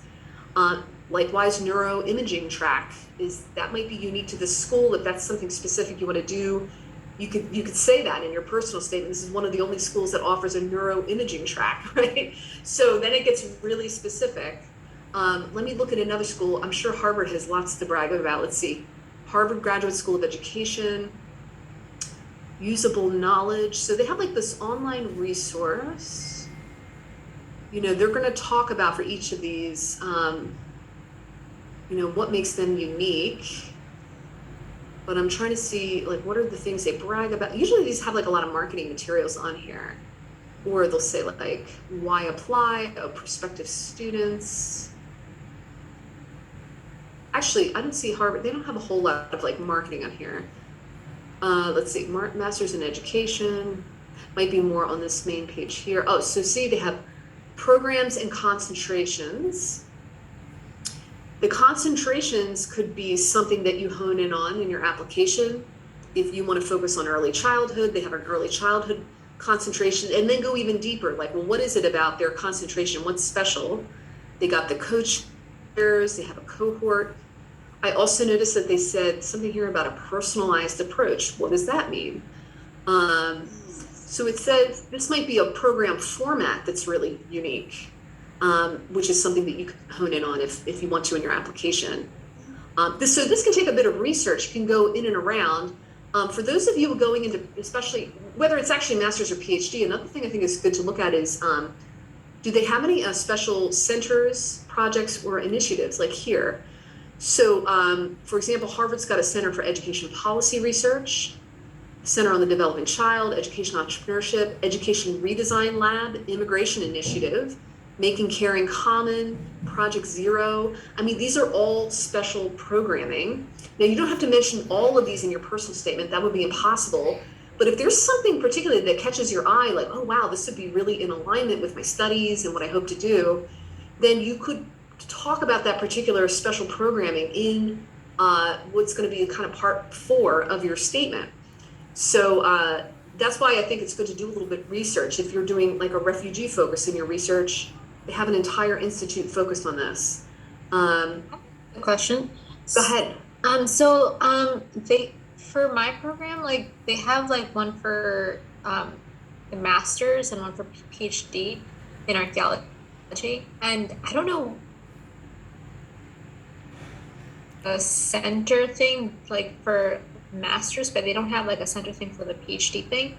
And moreover, the master's website for the center, Archaeology Council, it mentions warfare archaeology, but it doesn't specify with the PhD. But I think you can still like do that at the PhD level. Oh, it's very likely that you can. So actually, this is a great question to take to the department chair or admissions contact or an open session. Number one, you're coming with this very, hey, is this something that I can do as part of my dissertation research? I think these are good questions that you can really kind of get your face in front of admissions people and ask these very specific questions about, is this a center? Is this something that I can access as a PhD student? I have a feeling they're going to say yes, but also it'll make them excited to see that you're looking to access these various resources that are on campus. So yeah, definitely, if it's not clear on the website, and I will say, I find university websites to be extremely frustrating. I mean, these ones that are redesigned, I mean, I can't find anything on there. So these are good questions to bring to the open houses and when you're speaking with faculty. You might even be able to directly contact whoever the contact is at the Institute to see. So is this the one you were looking at, archaeological anthropology? So, let me share the link. Okay.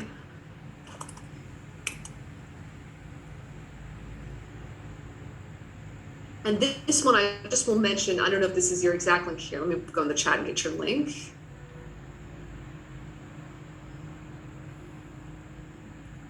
Okay, let's see, get your link. Okay. I think like below it, it does say like it briefly mentions PhD, like yeah, the PhD degree. Yeah. Oh, I see. Archaeology. Oh, Council on Archaeological Studies at Yale. Yeah, so it looks like the MA degree. I have a feeling. Now, another little thing to hone in on.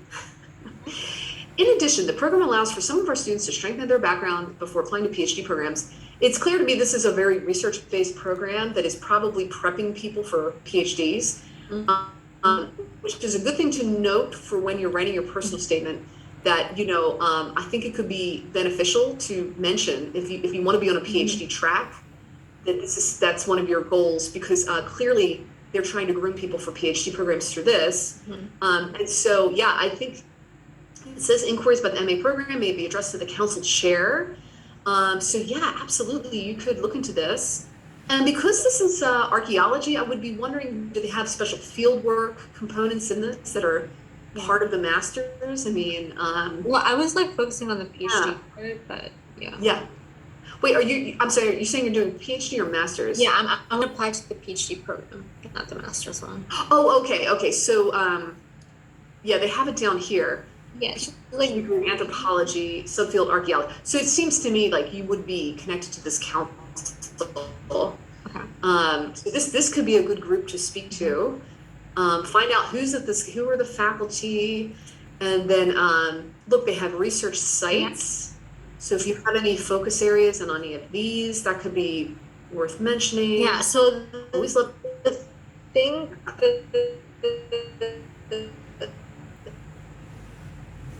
The thing that stands out about this program for me is like an archaeologist working in Mongolia. So those are the two key factors for me. So I just want to like ask like if those, cause I don't find that like elsewhere. So I want to mention that. I just wanted to like ask if I can still mention, especially the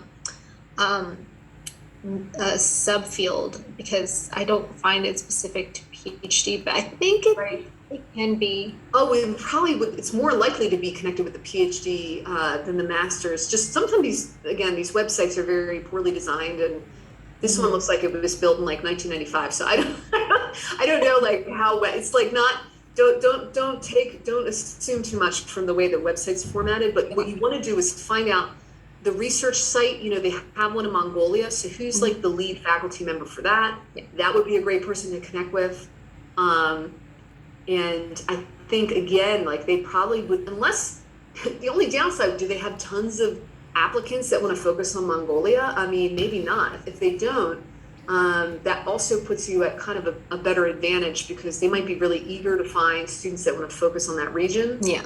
And so you might not have as much competition for, say, people going like Egypt and Syria and these other places have a lot of, like they're very popular for archaeology, right? So yeah, absolutely. But see what they say, and I always say in these conversations, keep your conversations somewhat open. Like, don't come in with too many preconceived, like I'm going to do this for my dissertation, or I've got to work with this person, because in the course of these conversations, they may say, you know, we just got this huge research grant to do archaeological research in Korea, and so we're looking to recruit at least 3 of the 10 students to be doing, you know. So you might want to just kind of like tune it, like just be open to hearing like where the opportunities lie, because you know, at the end of the day, you just want to get the PhD, right? So you don't want to narrow yourself so much that you end up not being able to compete for any of the slots that could be open. A lot of this is based on funding. Where is the funding coming from? Let me go back over here and see, is anybody else finding anything really interesting and unique in their program that they're gonna hone in on? I think Shelley posted. Yeah, Shelley said year 3, you'll take part in a 10-month paid residency, one of our partner organizations, and you get to work on a strategic capstone project. So that's awesome. And then, you know, Shelley, you could look more closely at who are the partner organizations, what are their areas of focus, you know, that could make it really, and they have a technology focus too, right, at Harvard? So I think. Well, they are improving it. What I want to do is, they're not really so much into immersive technologies and educational technologies. They dabble in it. Okay. I've taken a few of their courses in it. But my question would be, when I'm to your last point, I don't want to narrow myself so much, but this for me is perfect. It's paid residency, including the Gates Foundation. So I feel like it's a fine line between saying, here's what I want to do, but not. Yeah, it's sort of, you don't want to say, you know, I want to work with this one partner organization that's in your portfolio, because you don't know. I mean, first of all, it's in year 3 and you haven't even gotten into the program, so you don't want to be presumptive, right, that you're going to get there. I think you could generally say you're excited to see that the partner organizations are, you know, focused in areas like educational equity and technology. Mm-hmm. Maybe some of them are, but they do have these two. I don't know how good these are for what you want to do, but, you know, goal of going to medical school, you know, for the family to do something like this would be amazing. So I would focus on that. So that would be okay. Okay. Jordan has, from Cornell Law, we're not like other law schools, and we like it that way. With about 600 JD students, Cornell Law is a close-knit collegial community of learners. We like to think of ourselves as serious but not so stuffy. Elite but not elitist. I don't even know what to do with that, but that's funny. Cornell does have a beautiful campus, although that wouldn't be worth like going into too much detail on your application. But I think though, that's not, for Cornell Law, I would still say, let's look at, do they have any unique programs, or, I'm spelling it wrong, like so they have their faculty and research areas. I would say,